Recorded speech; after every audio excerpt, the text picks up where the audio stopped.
अहोम वंश ने असम की धार्मिक और सांस्कृतिक धरोहर को पुनर्जीवित करने में अमूल्य योगदान दिया। जब असम अनेक बाहरी आक्रमणों और समय के प्रभाव से जर्जर हो रही प्राचीन परंपराओं से जूझ रहा था, तब अहोम शासकों ने न केवल राज्य की राजनीतिक अस्मिता को सुरक्षित रखा, बल्कि धर्म, संस्कृति और स्थापत्य कला को नई दिशा दी। प्रारंभ में ताई परंपराओं के अनुयायी अहोम राजाओं ने धीरे धीरे शैव, शाक्त और वैष्णव परंपराओं को अंगीकार कर उन्हें असमिया जीवन दर्शन में समाहित किया। इस सांस्कृतिक संगम ने असम को एक सशक्त, समृद्ध और आध्यात्मिक रूप से संपन्न राज्य के रूप में स्थापित किया। अहोम शासकों का ये योगदान केवल मंदिर निर्माण तक सीमित नहीं था। उन्होंने उन प्राचीन मंदिरों का भी पुनर्निर्माण किया जो इस्लामी आक्रमणों, प्राकृतिक आपदाओं और समय की मार से नष्ट या क्षतिग्रस्त हो गए थे। कामाख्या मंदिर इसका सर्वश्रेष्ठ उदाहरण है। प्राचीन शक्तिपीठ कामाख्या, जो मुस्लिम आक्रमणों के दौरान विध्वंस का शिकार हुआ था, उसे अहोम नरेशों ने 1665 ईस्वी में पुनः स्थापित किया। इसी प्रकार गुवाहाटी के नीलाचल पर्वत से लेकर उत्तर गुवाहाटी, शिवसागर, गोलाघाट, जोरहाट और नलबाड़ी तक अहोमों के संरक्षण में असंख्य मंदिरों और निर्माण और पुनर्निर्माण हुआ। गदाधर सिंह 1681 से 1696 ने ब्रह्मपुत्र के मध्य द्वीप पर स्थित उमानंद मंदिर का पुनर्निर्माण कराया, जो आज भी असम की आस्था का केंद्र है।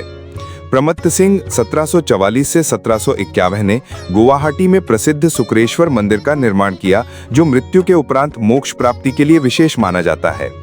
राजेश्वर सिंह 1751 से 1769 ने गुवाहाटी का नवग्रह मंदिर बनाया, जो 9 ग्रहों को समर्पित है। अहोम साम्राज्य की राजधानी शिवसागर आज भी उनके स्थापत्य वैभव का जीवंत प्रमाण है। यहाँ शिवडोल, विष्णुडोल और देवीडोल जैसे भव्य मंदिर 1734 में रानी अंबिका ने बनवाए। गोलाघाट के देरगांव स्थित निघेरेटिंग शिवडोल, जिसे मूलतः काचारियों ने निर्मित किया था, 1765 में अहोम राजा राजेश्वर सिंह ने पुनर्निर्मित कराया। ये मंदिर न केवल धार्मिक दृष्टि से महत्वपूर्ण है, बल्कि अपनी प्राकृतिक सुंदरता और स्थापत्य कला के लिए भी प्रसिद्ध है। नलबाड़ी का बिलेश्वर देवालय, तेजपुर का महाभैरव मंदिर, नागशंकर मंदिर और हाजो का हयग्रीव माधव मंदिर, ये सभी मंदिर अहोमों की धर्म संरक्षण नीति के प्रतीक हैं। असम के विभिन्न क्षेत्रों में फैले इन मंदिरों ने शैव, शाक्त और वैष्णव परंपराओं को न केवल संरक्षित किया, बल्कि उन्हें असमिया जीवन दर्शन में समाहित किया।